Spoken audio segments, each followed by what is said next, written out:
You are freed by the law of liberty in Jesus' name. Amen. Most people think of law and liberty as opposites. One restricts, the other releases. James says something almost paradoxical today. There is a law that when you actually look into it and stay with it, does not restrict. It rather frees you and makes you established in liberty.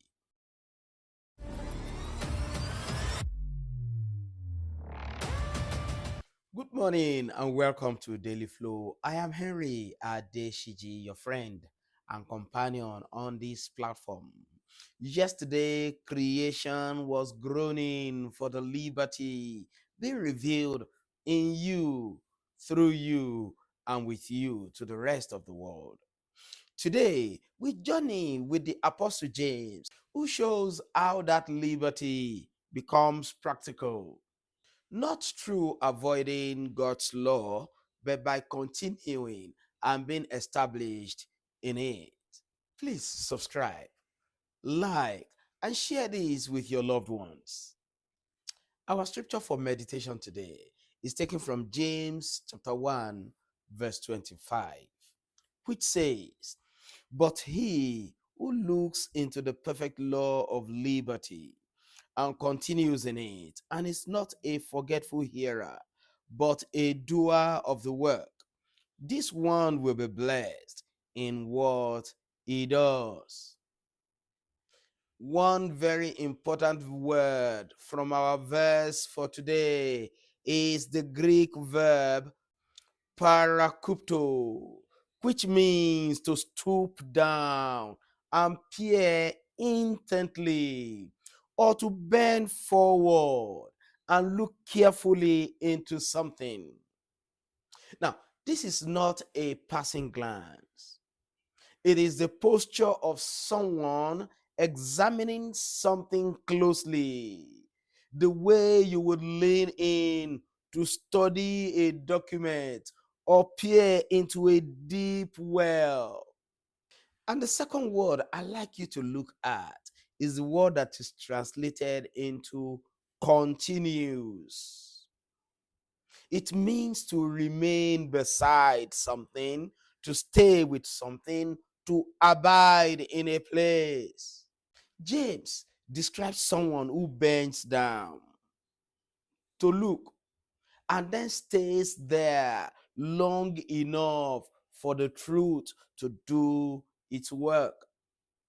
James calls this the perfect law of liberty, not laws versus liberty. Law as the vehicle of liberty. God's laws were never designed to cage you. When lived out, they are the fullest expression of the freedom you have already received through Christ. The blessing being described in our scripture for meditation today is not for the hearer, it is for the doer, the one who does, who lets the law of liberty shape their daily behavior. Not just someone who agrees with those things, but one who implements, who makes his daily living based on those laws of liberty. The difference between liberty as an idea that you agree with and liberty as a practiced way of living is like comparing a splash and a soak. You know, when you splash water on something and when you soak something in water, they are two different things. A.W. Tozer, that great man of God, says, "The truth that transforms is never the truth merely heard. It is the truth that you continue in, that you live with, that you practice and return to daily until it becomes the shape of your life. Many of us are forgetful hearers. Yes, we agree with truth. Then we walk away unchanged, not from rebellion, but from distraction, from the pace of life that splashes truth on you without ever letting it soak you. James, in our scripture for today, invites me to slow down, bend down, and look closely, and stay beside it, abide in it. Let the water reach to the roots of your life. This law does not restrict you, it sets you free. That is why it is called the law of liberty. But it can only be able to do its work if you stay long enough in it for it to work. Action steps today, as usual, there are not many, just two. Number one, soak yourself in the law. Do not splash. Choose one verse this week and read it daily. 3 days, 7 days, for as many consistent time as you can do it. Not necessarily 7 verses, not seven necessarily 7 chapter. One verse 7 times. Let the word be a part of you. Remain in it. Be consistent in it. Let it shape your thinking. Let it shape your life. Number two, do one thing. After reading the verse, ask yourself, what is the one action that this truth requires today? Name that thing and do it.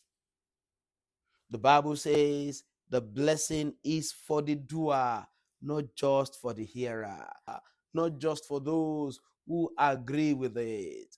Let the truth come into your practice today. And I pray for you in the name of Jesus, as you listen, as you imbibe the word of God, the Holy Spirit will begin to open your heart to understand and to step into levels of revelations you've never experienced before.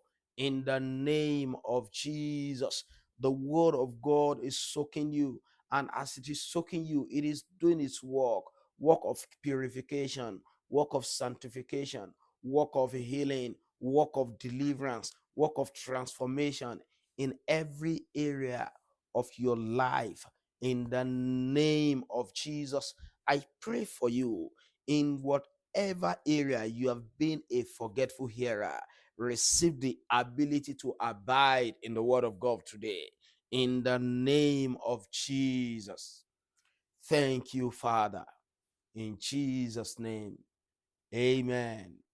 I'd like to leave you with this question today. Where have you been splashing when you should have been soaking? Make the shift today. Comment, doer, not forgetter. God bless you in Jesus' name. Amen. I remain your friend and companion, Henry Adesiji, and may your life continue to be a flow of His grace in Jesus' name. Amen. I'll see you tomorrow.